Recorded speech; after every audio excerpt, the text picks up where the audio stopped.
Bahagi din po kasi ng obligasyon ng ating gobyerno na magpaliwanag, maging transparent, maglabas ng impormasyon. Instead, ang nakukuha natin, propaganda na super taliwas sa katotohanan. Bukod pa dyan, tuloy-tuloy ang pambabalahura at pag-iinsulto sa pamilyang Duterte at sa mga taong tuloy ang suporta sa kanila. Ito nga mga kababayan, bago natin ituloy ang video na ito, kung bago ka lang sa aking YouTube channel baka pwede makahingi ng like at subscribe at click mo na rin ang notification bell para updated ka sa aking nilalabas na bagong video. Salamat po. Lahat. Anong ibig sabihin dito ng ating Pangulo, na former President? He has taken into, nire-recognize niya, alam nyo, na makita po dito sa kanyang liham na nasasaktan siya dahil ang daming nasasaktan din. Na dala-dala niya, every time may isa na napapahamak, maging dahil sa maisog o dahil nagsasalita, nagkikriticize o nagiging kritiko nitong gobyernong ito ng administrasyon, nasasaktan siya. Dala-dala niya yung bigat ng loob na yon. Dahil alam niya, marami dun sa mga napapahamak ay associated sa kanya. Ngayong araw na ito, napansin ng marami, thank you kay Hershey, na mayroong dalawang batalyon ng SAF, PNP SAF, Special Action Force sa Davao. Bago nito, may 40 po, humigit kumulang, na mga opisyales at personnel ng PNP na na-relieve sa kanilang posisyon. Bago pa nito, natigil na naman po ang maisog rally sa Tacloban. Ultimo, Freedom Park, kung saan ginagarantiya ng ating batas at saligang batas na maaaring gamitin ito nang di nangangailangan ng permit, ay hinarang. Hindi na nga Freedom Park Freedom Parking. Kasi pinagpaparkingan nila ng mga heavy equipment katulad dun sa Dumaguete o dito sa Tacloban, mga malalaking truck na nasa pagmamay-ari ng local government, particularly ng municipality.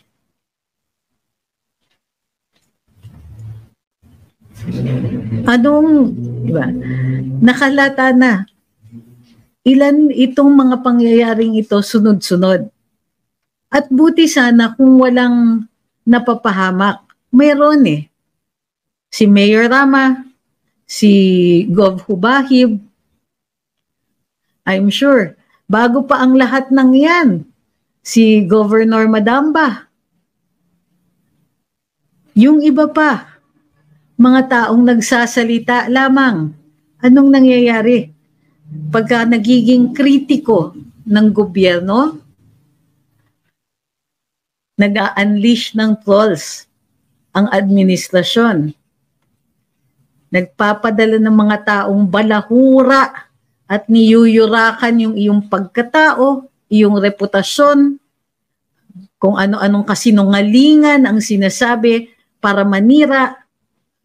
Minsan nga po, hindi exempt ang ating Pangulo dyan. Yes. Si Presidente BBM mismo nagsabi na wala daw nagawa sa rehabilitasyon ng Tacloban matapos ang Yolanda. Tila nakalimutan niya yung sarili niyang mga sinulat doon sa kanyang vlog na nagpapasalamat kay Presidente Duterte noong araw na yon.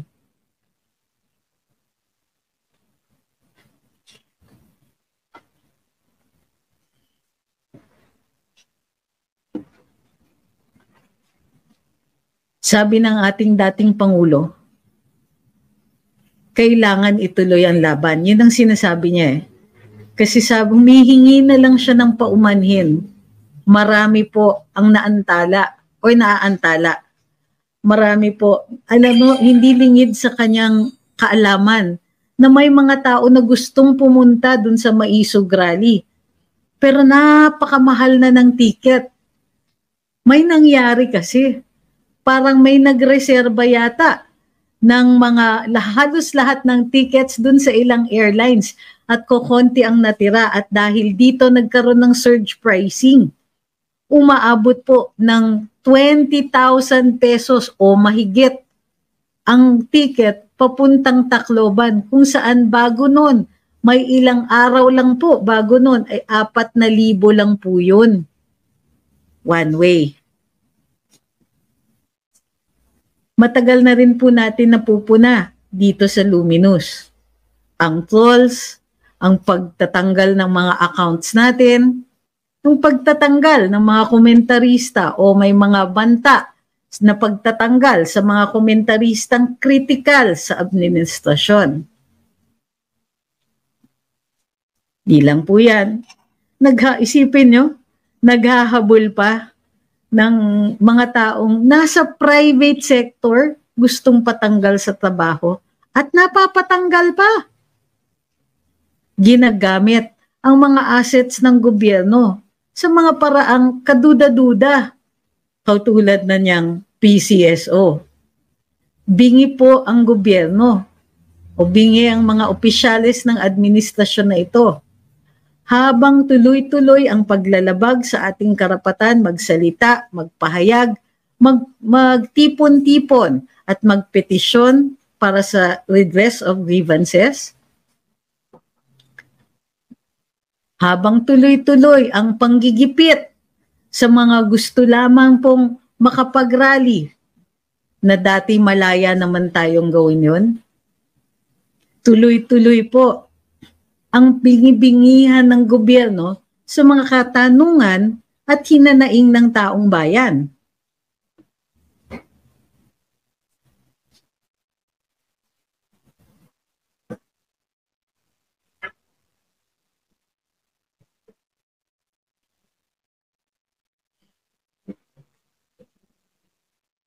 So, anong ibig sabihin nito?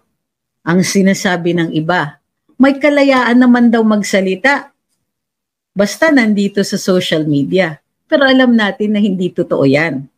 Gawa nga ng mga walang humpay na pambabalahura ng ating pagkatao, gawa ng mga ilang mga trolls na nabayaran ng gobyernong ito, na di umano'y bayaran ng mga gobyernong ito. Tuloy-tuloy din po ang paghaharang sa maisog.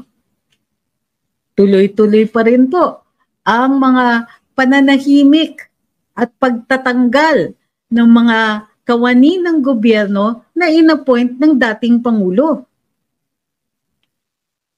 Bukod pa dyan, tuloy-tuloy din po ang panluloko sa taong bayan, katulad ng kakulangan sa accurate at maliwanag na impormasyon sa pinaglalaban sa West Philippine Sea. Nagsasabi pa na atin ito, West Philippine Sea, atin ito.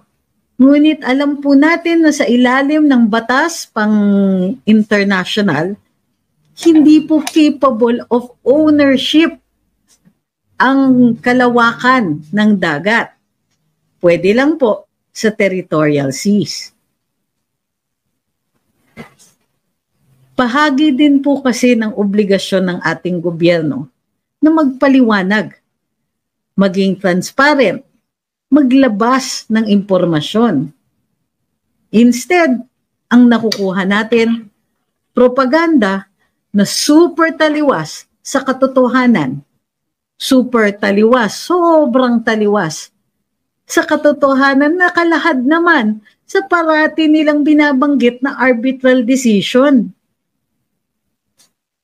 Ang panlilindang sa taong bayan ay kapag lalabag sa ating karapatan, sa transparency at sa impormasyon. Tuloy-tuloy din po ang pambabalahura ng ordinaryong mamamayan na tinatawag bilang resource persons sa Senado o minsan sa Kongreso. Bukod pa dyan, tuloy-tuloy ang pambabalahura at pag-iinsulto sa pamilyang Duterte at sa mga taong tuloy ang suporta sa kanila. Kailan po ba naging krimen ang sumuporta at magpasalamat sa dating Pangulo kung saan nakaramdam ang maraming tao ng tunay na governance, na tunay na leadership, at tunay na pagmamalasakit para sa taong bayan?